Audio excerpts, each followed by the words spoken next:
Hello student, welcome to Anita study point. आज मैं class 7 का 2.1 मैथ सॉल्व करेंगे। ठीक है, मैं इसके पहले वीडियो बनाना अभी बंद कर दिए थे क्योंकि मेरा तबीयत ख़राब था, इसलिए चलिए आज शुरू करते हैं 2.1 का। ठीक है, पहला मैथ क्या है देखिए। 1 किलोग्राम चावल का दाम 40 रुपये है और 1 किलो दाल का दाम 100 रुपये है, तो दाल के दाम का अनुपात निकालें। ये एक तरह का रेशियो का मैथ है। ठीक है, चलिए सॉल्व करते हैं। पहला नंबर, ठीक है, एक नंबर में क्या है कि 1 किलोग्राम चावल का दाम कितना है, 40 रुपये। ठीक है, और 1 किलो दाल का दाम कितना है, 100 रुपये। ठीक है, तो दोनों का अनुपात निकालेंगे। ठीक है, अनुपात तो क्या होगा, यहाँ 40 रेशियो 100, 0 काट दिए तो कितना से कट जाएगा, 2 दूना 4 और 2 पचे 10। ये आंसर है। ठीक है, चलिए दूसरा नंबर सॉल्व करते हैं। क्या बोला गया है इसमें, दो नंबर में क्या बोला गया है कि एक आपको समबाहु त्रिभुज दिया गया है, कि बोला गया है कि एंगल दिया गया है जिसका क्या है 50% है, 50 डिग्री है, 60 डिग्री है, 70 डिग्री है। इसका कोण क्या है, BAC, यानी कि BAC का मान कितना है, 60 डिग्री। और कोण ABC यानी ABC यानी B का मान कितना दिया है, 50 डिग्री दिया है। कोण ACB यानी कि ACB का मान कितना दिया है, 70 यानी 70 डिग्री। ठीक है, चलिए इसको सॉल्व करते हैं। 2 नंबर, कोण क्या दिया है, BAC अनुपात ABC अनुपात ACB। ठीक है, तो BAC कितना है मेरा, BAC है 60 डिग्री। ABC कितना है, ABC है 50 और ACB कितना है, ACB 70 है। तो तीनों का देखिए 0 कट गया तो क्या बचा, 6:5:7, ये आंसर है। ठीक है, चलिए 3 नंबर बनाते हैं। 3 नंबर में क्वेश्चन क्या बोला गया है कि एक पेंसिल का मूल्य 3 रुपये और एक लॉजेंस का मूल्य 5 पैसे हैं, तो एक लॉजेंस और एक पेंसिल के मूल्य का अनुपात निकालें। ठीक है, चलिए सॉल्व करते 3 नंबर। ठीक है, अनुपात, ठीक है, एक पेंसिल का मूल्य कितना है, 3 रुपये। ठीक है, और एक लॉजेंस का मूल्य कितना है, 50 पैसा। ठीक है, देखिए यहाँ 50 पैसा है, यहाँ रुपया है, तो हम लोग पैसे और रुपया को क्या करेंगे, पैसे में कन्वर्ट कर लेंगे। तो यहाँ पर क्या हो जाएगा, 3 × 100 रेशियो 50। ठीक है, तो यहाँ पर क्या हो जाएगा, 350 रेशियो 50। तो 0 कट गया, 5 एकम 5 और 5 चौके 30 यानी 6:1 आ जाएगा आंसर। ठीक है, चलिए 4 नंबर देखते हैं। 4 नंबर में क्या बोला गया है कि एक 50 पैसा और एक रुपया तथा 2 रुपये के सिक्के का अनुपात निकालें। ठीक है, चलिए सॉल्व करते हैं। 4 नंबर क्या बोला गया, एक 50 पैसा यानी कि 50 पैसा हो गया। ठीक है, 1 रुपया हो गया और 2 रुपया हो गया। ठीक है, तो इसको हम लोग क्या करेंगे, 50 पैसा है तो 50 पैसा रहने दें, इसको 1 रुपया है तो इसको पैसे में कन्वर्ट कर लेंगे। तो 1 × 100 पैसा और यहाँ 2 है तो 100 पैसा। ठीक है, तो यहाँ 50 पैसा हो गया, यहाँ 100 पैसा हो गया, यहाँ क्या हो जाएगा, 200 पैसा हो गया। सभी का 1 0 देखिए काट दीजिए। 5 एकम 5, 5 दूना के 10, 5 तिहाई 15, ये आंसर है। ठीक है, चलिए 5 नंबर सॉल्व करते हैं। 5 नंबर में क्या बोला गया है कि उमा की उम्र 12 वर्ष 6 माह, रस्तूल की उम्र 12 वर्ष 4 माह और नूरजहाँ की उम्र 12 वर्ष है, तो तीनों के उम्र का अनुपात क्या होगा। ठीक है, चलिए 5 नंबर सॉल्व करते हैं। 5 नंबर में क्या बोला गया है कि उमा की उम्र कितना है, 12 वर्ष 6 माह। ठीक है, इन सभी को माह में कन्वर्ट कर लेंगे, यानी महीना में कन्वर्ट कर लेंगे। तो 12 वर्ष, तो एक साल में कितना महीना होता है, 12 महीना, 12 इंटू 6, तो ये कितना हो जाएगा 144 प्लस 6 जोड़ देंगे तो कितना हो जाएगा 150 महीना हो जाएगा। ठीक है, अब उसके बाद बोला है रतुल। ठीक है, रतुल की उम्र क्या है, 12 वर्ष 4 माह 4 महीना। ठीक है, तो 12 इंटू 12, उसमें 4 महीना जोड़ देंगे तो 144 प्लस 4 तो कितना हो जाएगा 148 महीना हो जाएगा। ठीक है, उसके बाद नूरजहाँ की उम्र क्या है, सिर्फ 12 वर्ष है ना, तो 12 इंटू 12 कर लेंगे, 12 इंटू 12 कर लेंगे तो कितना हो जाएगा 144 महीना। ठीक है, अब देखिए अनुपात निकालेंगे, तीनों का अनुपात। ठीक है, यहाँ पर है उमा, रतुल और नूरजहाँ। ठीक है, तो उमा की उम्र कितनी है 150 महीना, रतुल की उम्र है 148 और नूरजहाँ की उम्र 144। ठीक है, 2 से काटिए, 2 सते 14, 2 पचे 10, 2 सते 14, 2 चौके 8 और यहाँ 2 सते 14, 2 दूना 4। देखिए 75, 74, 72। ठीक है, अब तो ये किसी से नहीं कटेगा, तो ये हमारा आंसर है। ठीक है, चलिए 6 नंबर देखते हैं। 6 नंबर में क्या बोला गया कि समकोण समद्विबाहु त्रिभुज के कोणों का अनुपात कितना होगा। तो समकोण समद्विबाहु त्रिभुज का कोण का मान कितना होगा निकालना, तो पहले हमको एक निकालना पड़ेगा, बनाना पड़ेगा। क्या बनाना पड़ेगा, समद्विबाहु त्रिभुज बनाना पड़ेगा जिसकी तीनों कोण जो है बराबर होती है। ठीक है, जो तीनों का कोण जो होता है, तीनों का मान जो होता है वो 60 डिग्री का होता है। 60 डिग्री ये होता है, 60 डिग्री ये, 60 डिग्री है। तो अब समद्विबाहु त्रिभुज का कोणों का माप क्या होगा, यानी कि यहाँ पर लिखिए कोणों का अनुपात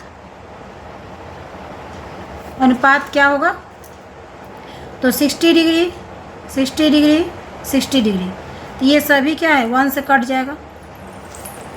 ठीक है, ये सभी क्या होगा 1 से कट जाएगा। ठीक है, ये आंसर है। ठीक है, अब चलिए 7 नंबर बनाते हैं। 7 नंबर में क्या बोला, समबाहु त्रिभुज के कोणों का अनुपात कितना होगा।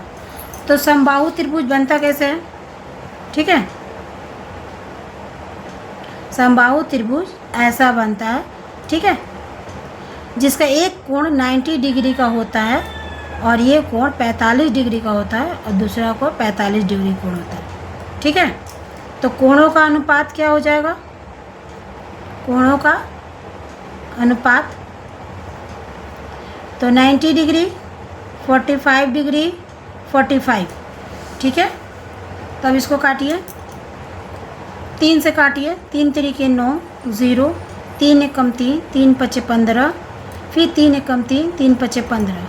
ठीक है, फिर 3 से काटेगा 10, फिर 5, फिर 5, 3 पचे 15, फिर 5 से काटेगा, 5 दूना के 10, 5 एकम 5 और 5 एकम 5, ये आंसर है।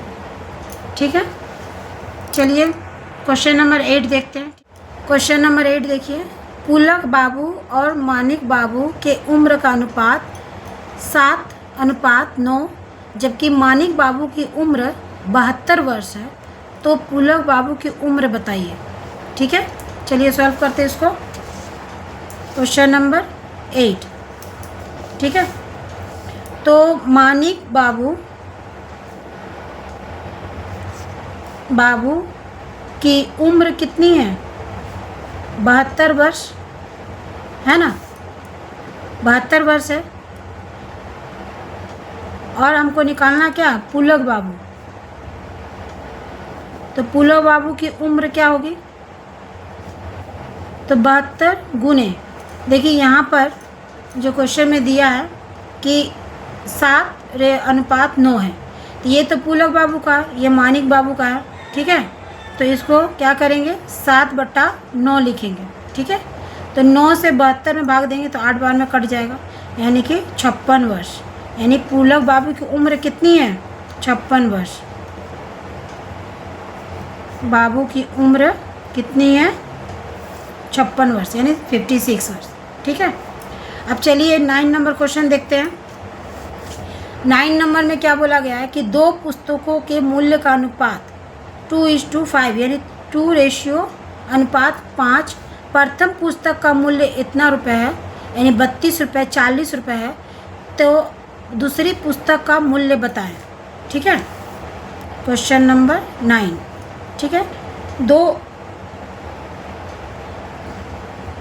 दो पुस्तकों के मूल्य का अनुपात कितना है? 2:5, जबकि प्रथम पुस्तक का मूल्य कितना है?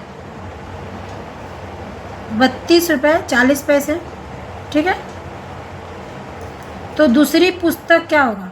यानी कि दूसरी पुस्तक का दाम निकालना है।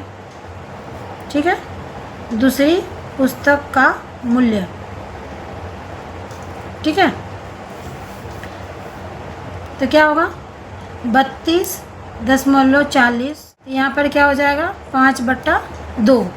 तो 2 से इसको काटेंगे, 2 1 कम 2, 2 छक्के 12 दशमलव, फिर 0 2 और 0, 2 दूना 4 और 0।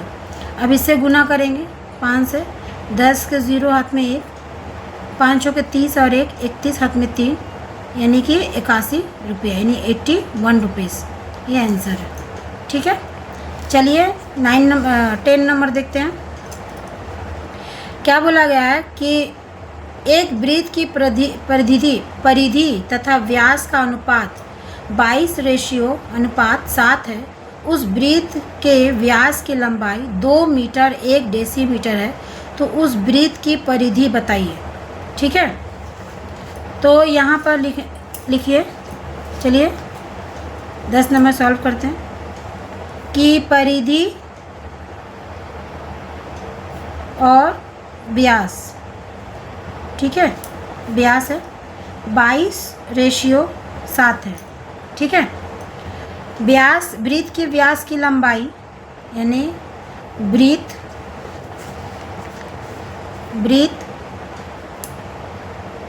के व्यास की लंबाई 2 मीटर 1 डेसीमीटर है। ठीक है, डेसीमीटर है, तो क्या हो जाएगा? 2 मीटर यानी 100। ठीक है, 2 से क्या करें? 100 से गुना कर देंगे, प्लस 1 डेसीमीटर। ठीक है, तो यहाँ 200 प्लस 10 तो कितना हो गया? 210। ठीक है, हमको निकालने के लिए क्या बोला? वृत्त की परिधि। ठीक है, वृत्त की परिधि तो 210 × 22/7। ठीक है, तो 7 से इसको डिवाइड देंगे, 30 आ गया, तो 30 से 22 में गुना करेंगे तो 660, यानी कि 6 मीटर 6 डेसीमीटर होगा। ठीक है, ये आंसर है। ठीक है, चलिए 11 नंबर क्वेश्चन देखते हैं। 11 नंबर में क्या बोला गया? हमारे सप्तम श्रेणी में 150 छात्रों में से 90 छात्र तथा छठवीं श्रेणी के 180 छात्रों में से 80 छात्र चित्रकला प्रतियोगिता में नाम दिए। अनुपात के द्वारा दिखलाओ कि किस श्रेणी के प्रतियोगी अधिक है। ठीक है, चलिए बनाते हैं इसको। Question number 11। ठीक है, तो यहाँ पर लिखिए सप्तम श्रेणी।